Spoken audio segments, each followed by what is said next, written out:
دوستو آج کی اس ویڈیو میں ہم کلاس 12 کی انگلش بک سے ایک پوئم ہے lines from the deserted village which is written by Oliver Goldsmith. آج ہم اس کے اندر جو لٹری ڈیوائسز کا استعمال کیا گیا ہے اس کے بارے میں سیکھیں گے. تو سٹارٹ کرتے ہیں. سب سے پہلے اس کے اندر جو لٹری ڈیوائس ہمیں ملتا ہے وہ ہے پرسنیفیکیشن. پرسنیفیکیشن کیسے کہتے ہیں؟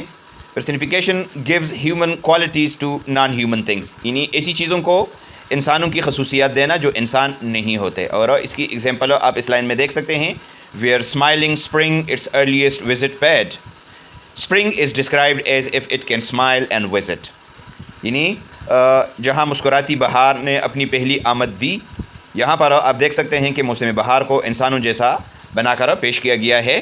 لہٰذا یہ ہمارے پاس پرسنیفیکیشن کی ایک مثال ہے. اس طریقے سے parting summers lingering blooms delayed.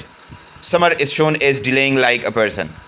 اس لائن میں آپ دیکھ سکتے ہیں کہ گرمی کو انسانوں کی طرح تاخیر کرتے ہوئے دکھایا گیا ہے. نیکسٹ جو لٹری ڈیوائس ہے وہ ہے ایلیٹریشن. ایلیٹریشن کسے کہتے ہیں؟ It is the repetition of the same consonant sound at the beginning of nearby words, یعنی قریب والے الفاظ کے شروع میں جب ایک ہی حرف بار بار آئے تو اس کو ہم کہتے ہیں ایلیٹریشن. اور اس کی مثال آپ اس میں دیکھ سکتے ہیں سویٹ سکسیشن. اس میں اس کا جو ساؤنڈ ہے وہ بار بار آ رہا ہے، لہٰذا یہ ہمارے پاس ایلیٹریشن کی مثال ہے. اس طریقے سے نیکسٹ جو لٹری ڈیوائس ہے وہ ہے امیجری.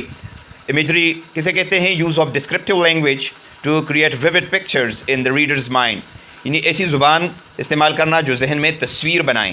مثلاً دا ہاتھون بش وچ سیڈز بینیتھ دا شیڈ، کانٹے دار جھاڑی جس کے نیچے سائے میں بیٹھنے کی جگہ تھی. یہ ہمارے ذہن میں ایک منظر کو واضح کرتا ہے. اس طریقے سے نیکسٹ لائن میں ہے کہ the never failing brook the busy mill, یعنی کبھی نہ خشک ہونے والی ندی اور مصروف چکی، یہ بھی قدرتی منظر کی مکمل تصویر بناتی ہے ہمارے ذہن پر. لہٰذا یہ ہمارے پاس ایک لٹری ڈیوائس ہے.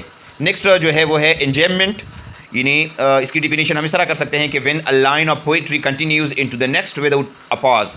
جب ایک مصرع مکمل ہوئے بغیر اگلے مصرے میں جاری رہتا ہے تو اس کو ہم کہتے ہیں انجیمنٹ. اور اس کی مثال ہم اس میں دیکھ سکتے ہیں کہ we are smiling spring its earliest visit paid and parting summers lingering blooms delayed, یعنی جہاں مسکراتی بہار نے اپنی پہلی آمد دی اور جاتی گرمی کے پھول رکے رہے. تو دونوں مصرے ایک ساتھ ایک قسم کا ہم کہہ سکتے ہیں کہ مربوط ہیں، کنیکٹڈ ہیں. نیکسٹ جو لٹری ڈیوائس ہے وہ ہے اپوسٹرافی. اس کی ڈیفینیشن ہم اس طرح کر سکتے ہیں کہ ایڈریسنگ سم ون اور some thing that is not present اور کین ناٹ رسپونڈ، یعنی کسی غیر موجود یا بے جان چیز سے بات کرنا، اس کو ہم کہتے ہیں اپوسٹرافی.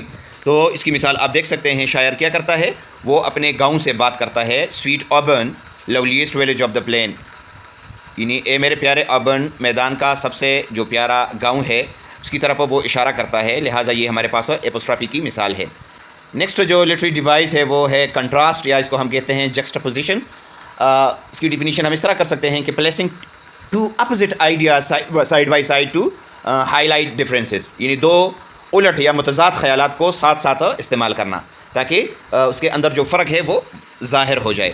تو اس کی مثال آپ دیکھ سکتے ہیں ویئر ویلتھ ایکمولیٹس اینڈ مین ڈکے، یعنی جہاں دولت جمع ہوتی ہے اور انسان برباد ہوتے ہیں. تو ایک ہی وقت میں ترقی اور زوال دونوں کو دکھایا گیا ہے. نیکسٹ جو لٹری ڈیوائس ہے وہ ہے سمبلزم، یعنی علامت نگاری. تو اس کی ڈیفینیشن ہم اس طرح کر سکتے ہیں یوزنگ آبجیکٹس کیریکٹرز اور events to represent deeper meanings, یعنی اشیاء یا کرداروں کو گہرے مفہوم ظاہر کرنے کے لیے استعمال کرنا. مثلاً اسپریڈنگ ٹریز جو ہے اس کو it symbolises community and joy, پھیلا ہوا درخت یعنی یہ کمیونٹی اور خوشی کی علامت ہے.